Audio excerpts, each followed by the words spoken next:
and it goes like that way. So Shatabdi, first of all, I just want to know the the funny story behind your name. Your name is super attractive. Yes, I want to know. I think that many of the others YouTuber might have asked about the history of your name, so I also want to know it, if you don't mind. Yes, everybody says that your name is different because we all have known that there are several trains runs in our Indian Railways, but we haven't heard from anywhere that it could be a name. So many shared that for the very first time hearing that this is a name of a god.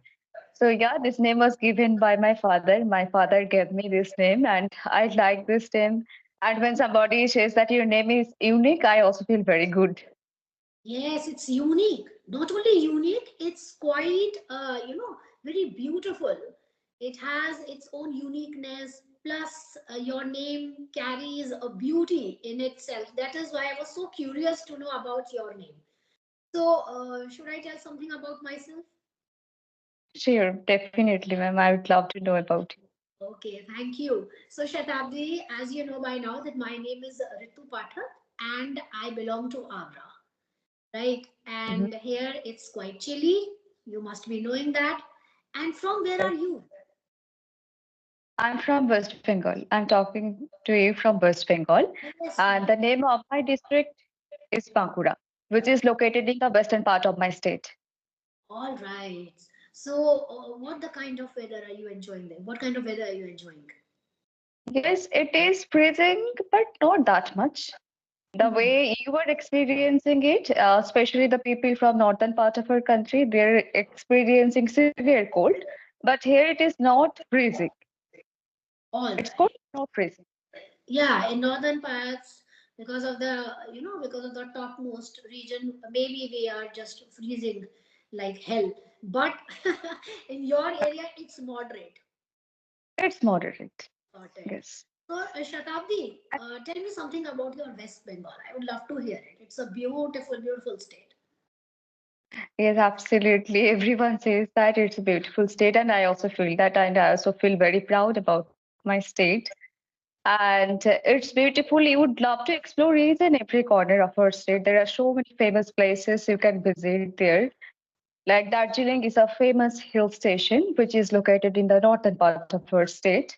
You can visit there. A lot of tourists come there to visit because of the stunning beauty of that hill station.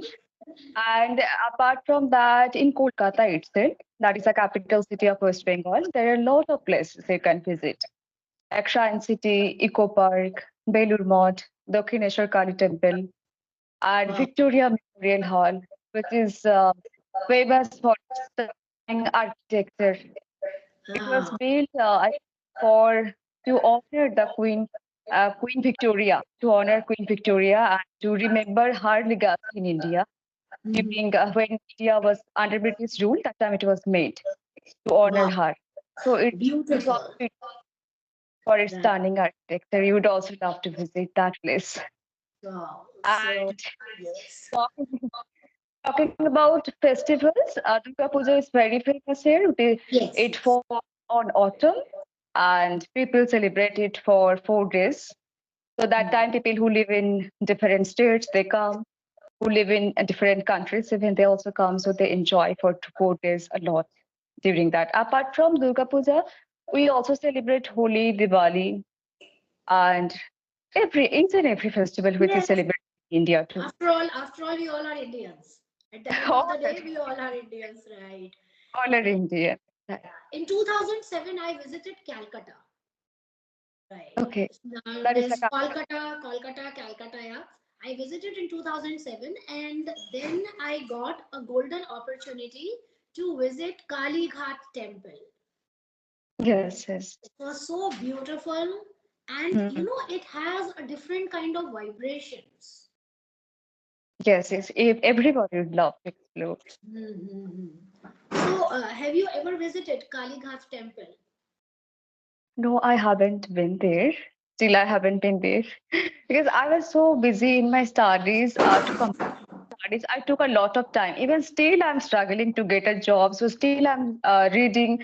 So I'm busy with Okay. all this. I'm really occupied with all this. I don't get opportunity to visit a lot of places. I feel like once I will establish in my life, I will start visiting. I will start exploring other All right. places. But I haven't got that opportunity yet. I teach online as well as offline, but still I want to get job in government sector. That is why I'm still reading. I'm still working for. No, so you are quite diligent and you will definitely achieve your target. So, Shatabdi, have you ever experienced? Let's talk about something different. Let's talk about moods. Have you ever experienced fluctuation in moods? Like sometimes you feel that you are very ecstatic, you are very happy, you are over the moon, and the other second you are in a bad mood. Has it ever happened to you? Yes, it happens. It happens every time. Because, but I feel that it's life. There will be ups and downs. There will be challenges, setbacks, hurdles, obstacles. We have to embrace each and everything, and we need to accept each and everything. That is what. But yeah, it's also okay to feel blue. It's okay to feel exhausted, tired. Sometimes it's okay. We have to embrace that, Yes, and we we should also, never stop. But we should never stop. but we We should should keep not. on working, working, and working. Even if we are dog tired, we are exhausted or burnt out, we have to do it.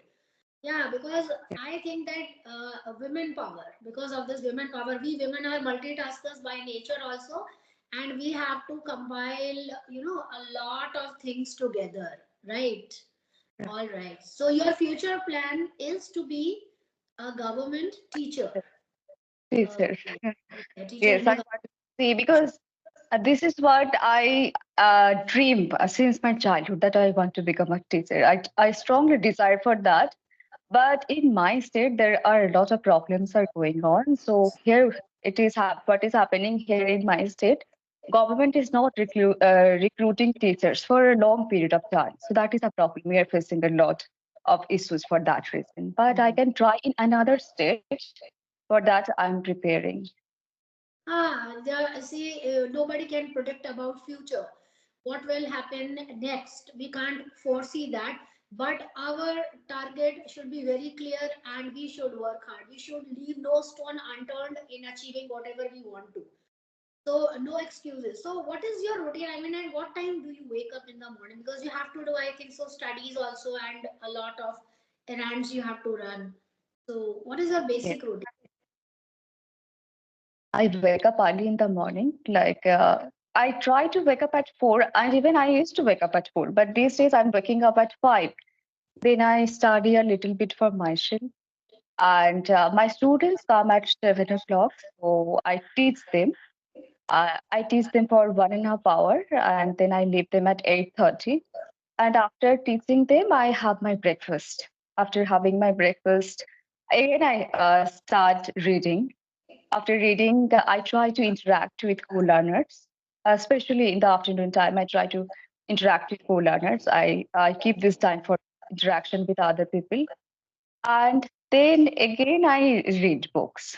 So Oh, mainly what I do, I teaching and reading. These two things I do. Apart from these two things, I don't do anything. oh wow. So you are an avid reader, I think so. And you are enjoying an enthusiastic routine. Wow. Now Yes, because you are an early bird, so it has its own advantages. You can absolutely. wind up your work before time, and you have no chance to procrastinate.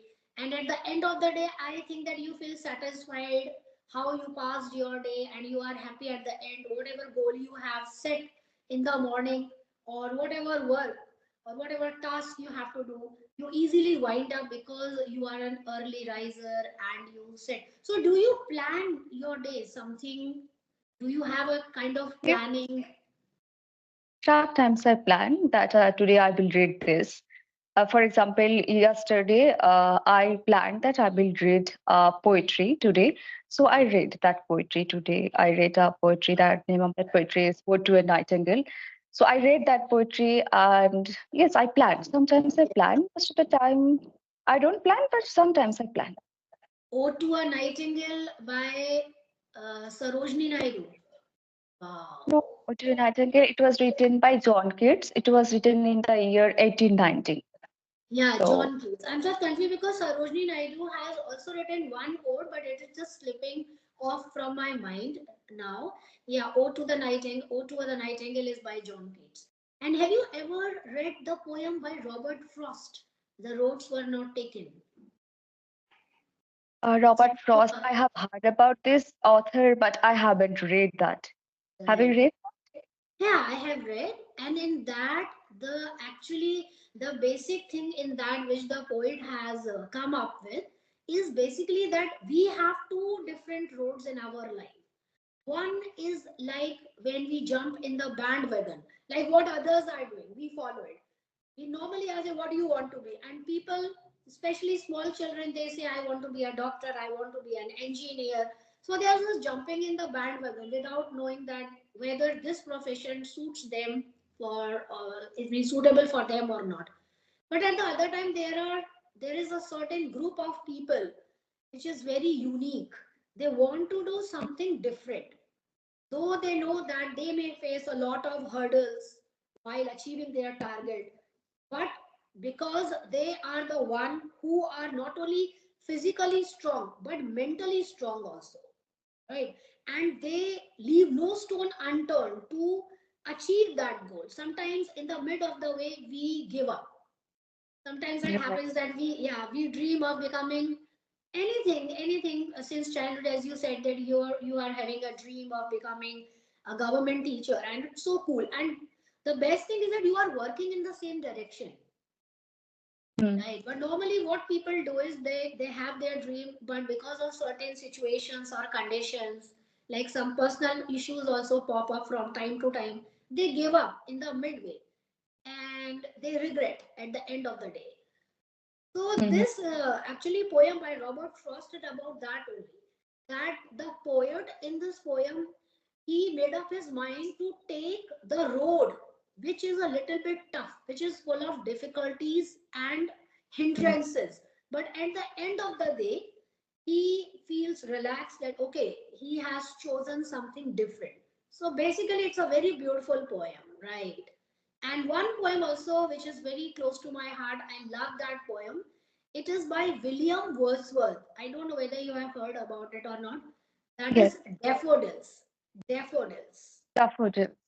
Yes, I Yeah. have heard this about this poem, but I haven't read, I think so. You go for that because you told me na, that you love to read.